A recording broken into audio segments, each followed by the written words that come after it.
नमस्कार, आप देख रहे हैं बिग फाइट लाइव। आपके साथ मैं हूं श्वेता मिश्रा अवस्थी। प्रधानमंत्री नरेंद्र मोदी ने लोकसभा में राष्ट्रपति के अभिभाषण पर धन्यवाद प्रस्ताव पर बोलते हुए विपक्ष पर जमकर निशाना साधा। साथ ही संकेत दे दिए कि लोकसभा चुनाव 2024 में विपक्ष दौड़ में भी नहीं है। पीएम मोदी ने स्पष्ट कर दिया कि अब की बार 400 पार, तीसरा कार्यकाल ज्यादा दूर नहीं है। उन्होंने कहा कि हम पहले कार्यकाल में यूपीए के गड्ढे भरते रहे, दूसरे कार्यकाल में नए भारत की नींव रखी और अब तीसरे कार्यकाल में विकसित भारत का लक्ष्य है। पीएम मोदी ने कांग्रेस पार्टी पर तो जोरदार हमला बोला। उन्होंने कहा कि परिवारवाद का खामियाजा कांग्रेस ने भुगता है। एक प्रोडक्ट लॉन्च करने के चक्कर में दुकान पर ताला लगने की नौबत आ गई है। आज बात इसी मुद्दे पर कि क्या विपक्ष का अलाइनमेंट बिगड़ गया है, क्या अगले चुनाव में विपक्ष दर्शक दीर्घा में दिखाई देगा। चर्चा आज इसी खास मुद्दे पर।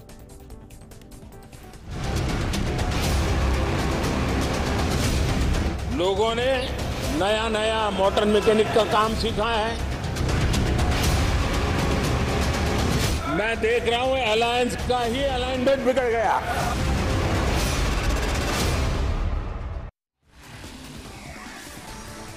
और चलिए इस खास मुद्दे पर चर्चा के लिए खास मेहमान हमारे साथ जुड़ चुके हैं। सबसे पहले उनसे रूबरू करा दें आपको। हमारे साथ हैं मुकेश पारिक जी, बीजेपी प्रवक्ता हैं।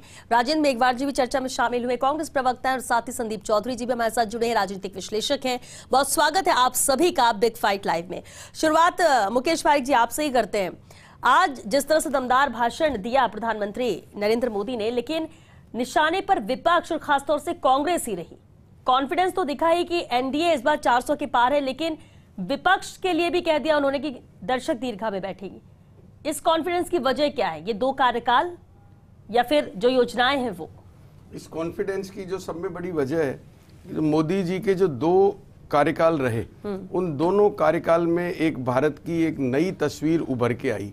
जैसा उन्होंने अपने भाषण में कहा कि जब पहली बार भारतीय जनता पार्टी की एनडीए की जब सरकार बनी, तो जब यूपीए की सरकार जब गई थी तो एक हमारे देश की ऐसी छवि बनी थी कि सब भ्रष्टाचार और भ्रष्टाचार के अलावा कोई खबरें नहीं होती थी।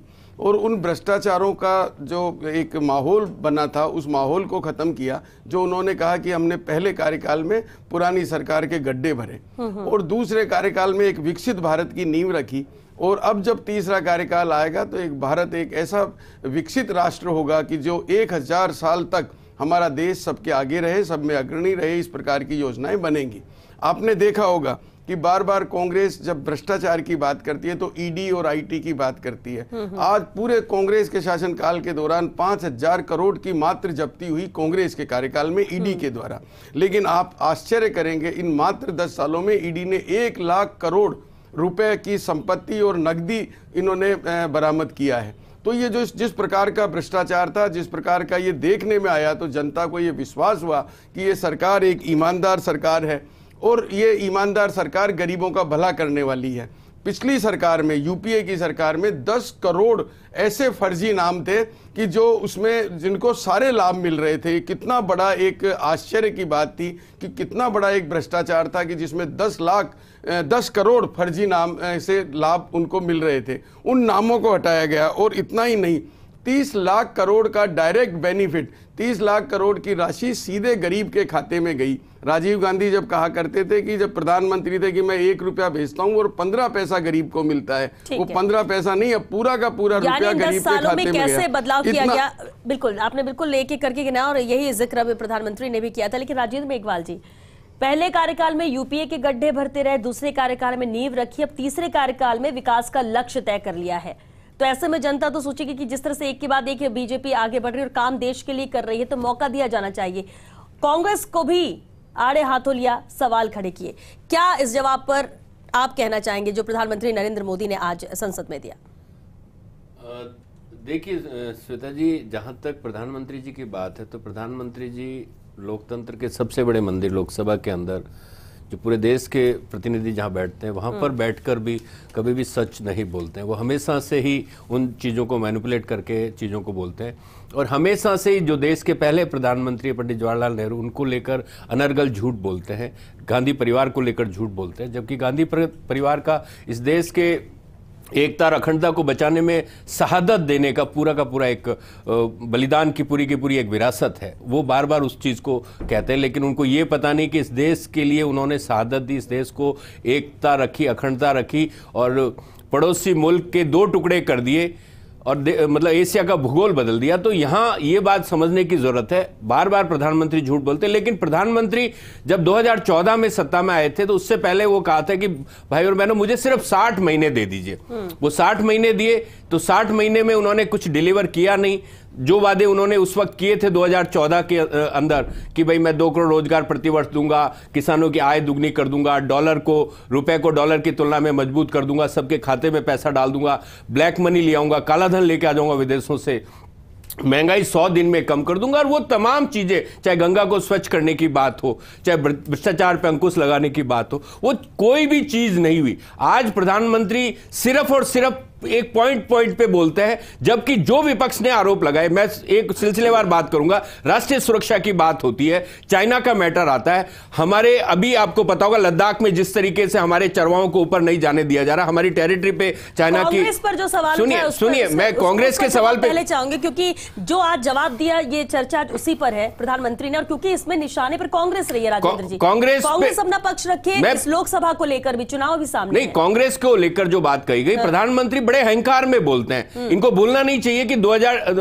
1984 में उनकी सिर्फ 2 सीट थी, ठीक है ना, और आज 2024 में ये आके कह रहे हैं कि दर्शक दीर्घा में बैठ जाएंगे। अरे आप लोकतंत्र का मखौल मत उड़ाइए। आप कैसे 400 का आंकड़ा दे सकते हैं? क्या आपने पूरा सिस्टम हाईजैक कर रखा? हाँ, सिस्टम हाईजैक कर रखा है, क्योंकि चुनाव आयोग को उन्होंने अपनी जेब में रख लिया है। चुनाव आयोग के 3 सदस्य होते थे जो चुनाव आयुक्तों की नियुक्ति करते थे, एक प्रधानमंत्री, दूसरा प्रधानमंत्री द्वारा नियुक्त मंत्री।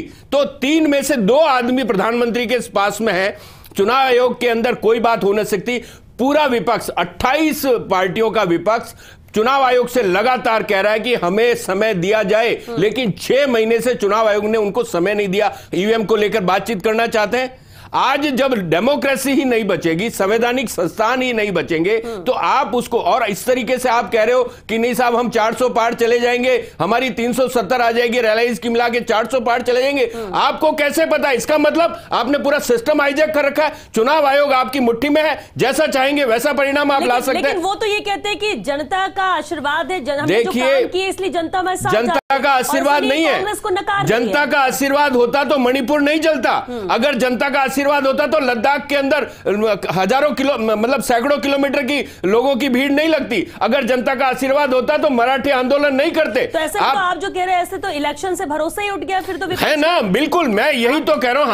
हमारे जो राष्ट्रीय अध्यक्ष हैं वो कह रहे हैं कि अगर 2024 में ये सरकार जीतती है तो इस देश में कभी चुनाव नहीं होंगे, क्योंकि इन्होंने पूरा का पूरा सिस्टम तहस नहस कर दिया है। आज यहां पर यह हो गया, चाइना हमारे क्षेत्र में अतिक्रमण बैठा है, लेकिन प्रधानमंत्री कहते हैं ना कोई घुसा हुआ है ना कोई घुसा था, हमारे सैनिकों को किसी ने नहीं मारा। अरुणाचल प्रदेश में अतिक्रमण हो गया, आप बोलते नहीं। मणिपुर में क्या हालत है, लद्दाख के अंदर वो लद्दाख को पूर्ण राज्य के दर्जे के लिए लोग वो कर रहे हैं। विश्लेषक संदीप चौधरी जी भी हमारे साथ जुड़ गए, उनका रुख कर लेते हैं। संदीप जी, आज जो जवाब संसद में प्रधानमंत्री नरेंद्र मोदी ने दिया, कहना यह कि विपक्ष का अलाइनमेंट बिगड़ गया है। जो बातें उन्होंने कही, जिक्र अपने विकास को लेकर भी किया पूरे 10 सालों का, लेकिन कॉन्फिडेंस ये नजर आया कि 400 पार अब की बार एनडीए जाएगी। उनके जवाब को किस तरह से देखा जाए? तरीके से आज देश के प्रधानमंत्री मोदी जी बोल रहे थे, तो उनको देखने से, उनकी बॉडी लैंग्वेज से पता चलता था कि उनका जो कॉन्फिडेंस है वो फुल कॉन्फिडेंस से लबरेज है और वो आश्वस्त हैं 2024 को लेकर के। उसका रीजन है, क्योंकि श्वेता जी, अभी हाल ही में जो विधानसभा चुनाव हुए वहां से एक नींव डल गई। आपको भी पता था, उनको सब लोग 2024 के लोकसभा से जोड़कर देख रहे थे।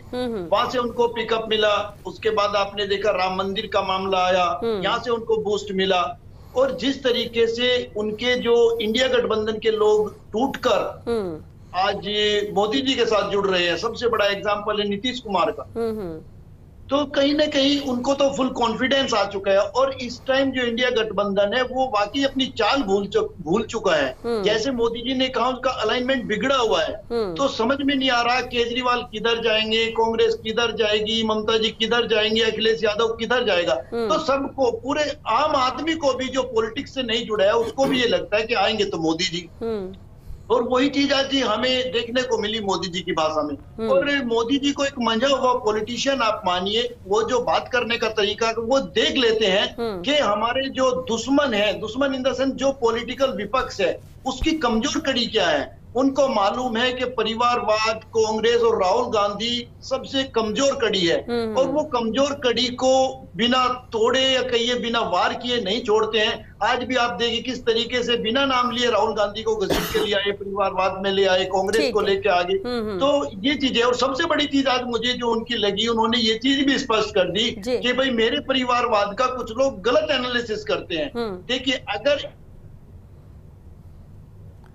बिल्कुल संदीप जी, वापस आपका रुख करेंगे, लेकिन मुकेश जी एक अहम बात जरूर है कि परिवारवाद को लेकर भी कटाक्ष करे सवाल, लेकिन अभी जो राजेंद्र जी ने कहा कि 400 पार ये कॉन्फिडेंस क्यों है, और अगर ऐसा होता है वाकई तो इलेक्शन से भरोसा उठ जाएगा, ये अगर विपक्ष कह रहा है तो फिर इस पर क्या कहें? वो तो यानी चुनाव पर भरोसा ही नहीं कर रहे। देखिए, बड़ा आश्चर्य होता है कि विपक्ष को जनादेश का आदर करना चाहिए और खुद की खामियां ढूंढनी चाहिए। ये ढूंढने की बजाय, जनादेश का आदर करने की बजाय उसको ये कहें जिस व्यक्ति ने काम किया हो। आज आश्चर्य होना चाहिए कि जो गरीब व्यक्ति कभी बैंक जाने की नहीं सोचता था, आज उसके बैंक खाते में रुपया है। जनधन खाते जब खुले, कभी जो गरीब बैंक की चौखट पे नहीं गया था, आज उसके बैंक अकाउंट में पैसे हैं। वो गरीब जिसको कोई मदद नहीं मिलती थी, उसके कोई बिचौलिया उसका आज पैसा नहीं खा सकता, उसके आज उसके खाते में सीधा पैसा आता है। माताएं बहनें जो हमारी गाँव की थी, कभी उनके घरों में पक्के टॉयलेट नहीं थे, वहाँ आप देखिए शौचालयों का निर्माण कराया गया। आप देखिए पक्के मकान, कितने गरीबों को पक्के मकान मिले, वो और शहरों में भी मिले और गाँव में भी आधार जो है और नहीं, वही बता रहा का ये विकास है, जो विकास है। और एक चीज और यहाँ पर महत्वपूर्ण है। देखिए, कांग्रेस पहले हर बार आरोप लगाती रही लगातार, ईवीएम मशीनों में गड़बड़ी, ईवीएम मशीन, जहां इनकी सरकार आ जाती तो ये भूल जाते कि ईवीएम मशीन में घोटाला है, और जहां इनकी सरकार नहीं है। ये एक बहुत दुखद बात है। और मैं तो ये कहूंगा कि कांग्रेस के राष्ट्रीय अध्यक्ष की बहुत ही बड़ी एक अहंकार कह दीजिए या एक जनादेश के अनादर कह दीजिए कि उनका ये कह देना कि अगर अब की बार भारतीय जनता पार्टी की सरकार आ गई तो लोकतंत्र नहीं बचेगा। क्या लोकतंत्र सिर्फ कांग्रेस का शासन आने से बचता है? ये एक बहुत बड़ा दुर्भाग्य है। और मैं आपको फिर बता रहा हूं, जनता इसी चीज के लिए इस कांग्रेस को समाप्त कर रही है। कांग्रेस का जो हमने कहा था, अहंकार में नहीं कहा था, हमने कहा था कांग्रेस अपने कर्मों से, कांग्रेस अपनी कमियों से समाप्त हो रही है। राजेंद्र जी, ठीक है, विपक्ष भी मजबूत होना चाहिए। किसी पार्टी को खत्म कर देना या एकदम खत्म हो जाए और एक तरफा किसी का, ये लोकतंत्र की परिभाषा भी नहीं, और ये कोई चाहता भी नहीं। और यही तो जनता तय करती है कि किस राज्य में कितने कैंडिडेट आप चाहते हो कि किस पार्टी का जीते या कौन सरकार में है। ये जनता सब कुछ तय करती है, जिस तरह से प्रक्रिया है। लेकिन राजेंद्र जी, एक सवाल तो ये भी उठता है, महागठबंधन बना, सब पूरा विपक्ष एक साथ एकजुट आया ताकि शिकस्त दी जा सके, एनडीए को शिकस्त दी जा सके, बीजेपी को सरकार में विपक्ष महागठबंधन सरकार बना सके। लेकिन जब अपने ही लोग साथ ना दें, एक एक कर कर निकल जाए, तो मौका तो ये आप ही लोग दे रहे हैं कि और ज्यादा मजबूत एनडीए हो रहा है। नहीं, देखिए श्वेता जी, इसका आप दूसरा पहलू देखिए। इसमें जिस तरीके से विपक्षी पार्टियों के ऊपर जिस तरीके से इनकम टैक्स, ईडी, सीबीआई की जो तलवारें लटका के रखते हैं मोदी जी, आपको पता होगा, चाहे महाराष्ट्र की बात हो, चाहे बंगाल की बात हो, चाहे असम की बात हो, महाराष्ट्र के अंदर जिस तरीके से ईडी के अंदर जो चार्जशीटेड लोग थे उनको उप मुख्यमंत्री बना दिया, कैबिनेट मंत्री बना दिया। नारायण राणे इनके कैबिनेट मंत्री हैं जो कि खुद ईडी से चार्जशीटेड है। छगन भुजबल 2 साल की जेल काट के आ चुके हैं। और अजीत पवार के ऊपर 72,000 करोड़ के घोटाले के आरोप थे। हसन मुशर्रफ के ऊपर भी ईडी की चार्जशीट थी। और ये इनके मुख्यमंत्री असम के, सुनिए, ये करप्ट थे। और शुभेंदु अधिकारी है, ये सब के सब, नारदा सारदा, ये सब में ये इन्वॉल्व थे। और इनको जब इन्होंने अपने साथ शामिल कर लिया, मैं आपको यही तो बात कहना चाह रहा हूं ना। मैं कह रहा हूं पेटीएम का घोटाला खुला, पेटीएम के ऊपर ईडी कार्रवाई करी। पेटीएम जब लॉन्च हुआ था तो प्रधानमंत्री ने उसका विज्ञापन दिया था, और प्रधानमंत्री के साथ में वो विजय शंकर शर्मा जो पेटीएम के फाउंडर है उनके फोटो है। तो क्या हम ये समझे कि हर घोटाले के अंदर या हर जो पैसा फ्रॉड करके हिंदुस्तान से पैसा बाहर लेके जा रहा है उसके साथ प्रधानमंत्री के रिश्ते हैं? तो इसका मतलब क्या है? इसका मतलब भ्रष्टाचार है। और चाइना के साथ जो ट्रेड डिफिसिट है लास्ट 10 सालों के अंदर 10 गुना से ज्यादा बढ़ चुका है। तो आप किस तरह की बात करते हो? एक तरफ चाइना को गाली देते हो और एक तरफ चाइना को व्यापार के अंदर मान लेते हैं आपकी बात पे कि आप ये कह रहे हैं सही है ना, मैं तो आंकड़ों के साथ बोल रहा हूं। लेकिन विपक्ष बार बार कह रहा है कि हम लोकसभा शिकस्त कैसे देंगे, तैयारी उसे मैं वही तो आपको आप लाख सवाल वाले बाद में जीत के आ गए और बाद में सरकार इन्हीं की 500 मैं वही तो विपक्ष क्या करेगा? मैं आपको यही तो कोशिश क्या है वो बताइए। हमने कहा ना, हमने चुनाव आयोग के सामने मशवरा रखा कि चुनाव आयोग को कहा कि आप 2018 में कांग्रेस पार्टी ने रेजोल्यूशन पास किया था कि बैलेट पेपर से चुनाव कराया जाए, उन्होंने नहीं माना। उसके बाद में 28 विपक्षी दलों ने कहा कि आप जो वीवीपैट की जो स्लिप गिरती है वो स्लिप की गिनती करवाई जाए, उसके बाद में चुनाव का परिणाम घोषित किया जाए। हम यही तो कह रहे हैं ना कि वीवीपैट की जो पर्ची गिर रही है उस पर्ची को गिना जाए, और चुनाव आयोग उसके लिए समय नहीं दे रहा। इसका मतलब चुनाव आयोग की लोकतंत्र में रुचि नहीं है।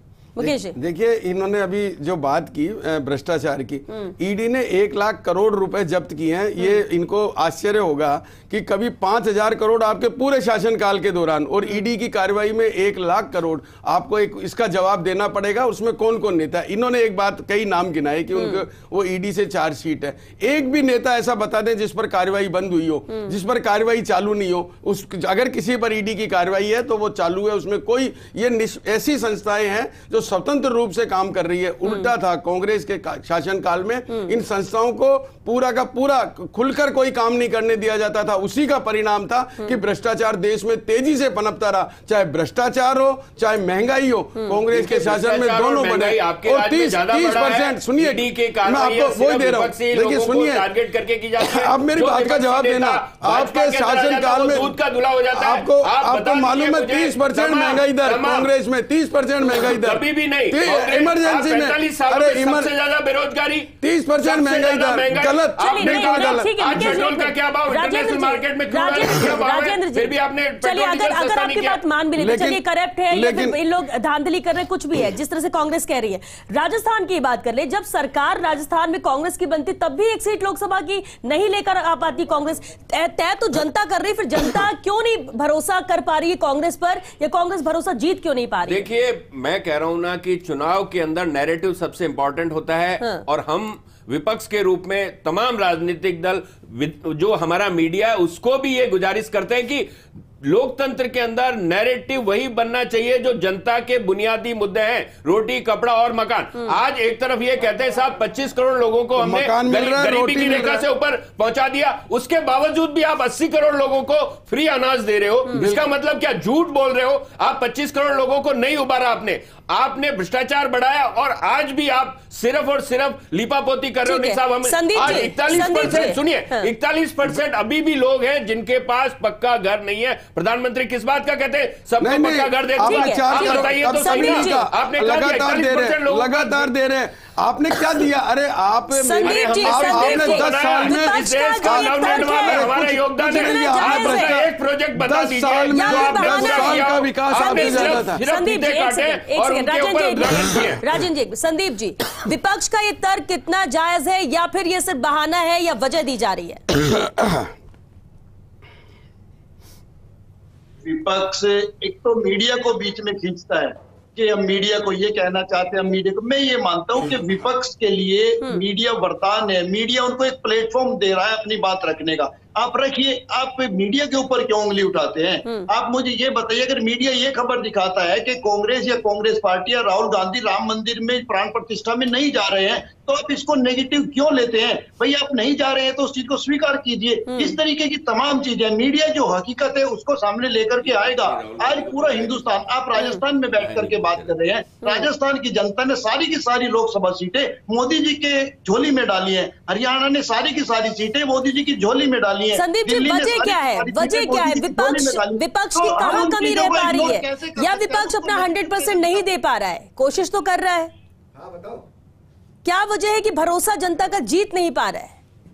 देखिए, खासतौर से कांग्रेस की बात करें, क्योंकि देखिए राहुल गांधी जब यात्रा निकालते हैं, इससे पहले भारत जोड़ो यात्रा हो या अभी न्याय यात्रा, समर्थन तो भरपूर यात्रा में मिलता है, लोग नजर आते हैं, लेकिन वो वोट में तब्दील नहीं हो पाते। देखिए श्वेता जी, जिस तरीके से राहुल गांधी यात्रा निकालते हैं, तो ऐसा सभी पार्टी का अपना अपना वोट बैंक होता है। और उसके अलावा मैं आपको अंदर की बात बता दूं, अलग अलग स्टेट्स में भी जिम्मेदारी लगा दी जाती है कि भाई हुड्डा साहब तुम्हें हरियाणा से इतने लोगों को लेके आना है, गहलोत साहब तुम्हें राजस्थान से इतने लोगों को लेके आना है। अलग अलग स्टेट में जिम्मेदारी लगा दी जाती है, तो हमें सड़कों पर वो भी पब्लिक दिखाई देती है, राष्ट्रीय टीम के लोग भी दिखाई देते हैं। हकीकत वोट से पता चलती है कि आपने कौन सी सीट जीती। आप है। इस चीज से कैसे श्वेता जी इनकार कर सकते हैं, चाहे हमारे दोस्त कांग्रेस के साथी नाराज भी हो जाएं, कि अमेठी जो कांग्रेस का गढ़ था, जो राहुल गांधी का एक गढ़ था, पक्ष दिखा रहे हैं, जबकि हकीकत ये है। आज एक वीडियो भी आपको देखना चाहिए जिसमें मोदी जी की सभा में लाई हुई भीड़ को बंधक बना के रखा गया। जब उस भीड़ को छोड़ा जाता तो वो किस तरीके के रिएक्शन देते हैं। हो रहा है मुकेश जी, एक कमेंट एक लाइन में बस ओवरऑल एक कमेंट जरूर चाहेंगे कि ये विपक्ष का अलाइनमेंट बिगड़ना या विपक्ष पर प्रहार करना उससे ज्यादा जरूरी क्या है बीजेपी के लिए? देखिए, बीजेपी प्रायोरिटी में क्या है? बीजेपी की प्रायोरिटी में भारत देश जिस प्रकार से विकास कर रहा है, देश एक विकास की राह पर चल पड़ा है और आने वाले 1000 साल तक का एक विजन और ये सोच आज हमारे देश के प्रधानमंत्री का, और प्रधानमंत्री को सहर्ष रूप से आज देश की जनता ने स्वीकार किया है कि ये एक हमारे ऐसे नेता है जो इस देश को प्रगति पर ले जा सकते हैं, देश का विकास कर सकते हैं, देश के गांव गरीब और किसान का उत्थान कर सकते हैं। तो निश्चित रूप से ये देश में अगली सरकार। राजेंद्र जी, 2024 लोकसभा चुनाव आसान विपक्ष के लिए नहीं है, कांग्रेस के लिए नहीं है, कितनी बड़ी चुनौती है, इसे लेकर क्या कहेंगे? देखिए, बड़ी चुनौती है क्योंकि संवैधानिक संस्थान और खासकर चुनाव आयोग जिस तरीके का रवैया अख्तियार करके बैठा है, तो हमारे पास में जनता के सामने जाकर उन तमाम मुद्दों को और जनता से जुड़े हुए तमाम मुद्दों को जनता के सामने रखना है। और जनता जनार्दन है, और जहां पे भी ये जो गड़बड़ी की बात है ये भी जनता तक पहुंचनी चाहिए। आपके चैनल के माध्यम से ये पहुंचनी चाहिए कि विपक्ष के तमाम राजनीतिक दल जब चुनाव आयोग से ये मांग करते हैं कि वीवीपैट की पर्चियों की गिनती होनी चाहिए, तो गिनती क्यों नहीं होती? चुनाव आयोग क्यों प्रधानमंत्री के जेब के अंदर कैद हो रखा है? चलिए, क्योंकि वक्त खत्म हो चुका है, बहुत शुक्रिया आप सभी का इस चर्चा में शामिल होने के लिए।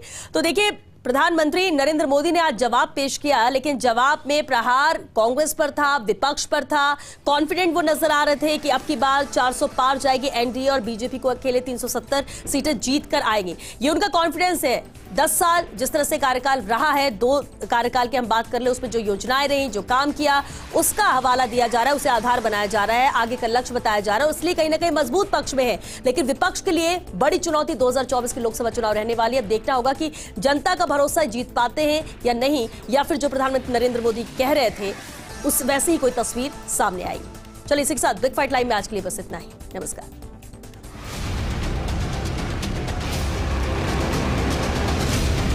लोगों ने नया नया मोटर मैकेनिक का काम सीखा है। मैं देख रहा हूं अलायंस का ही अलाइनमेंट बिगड़ गया।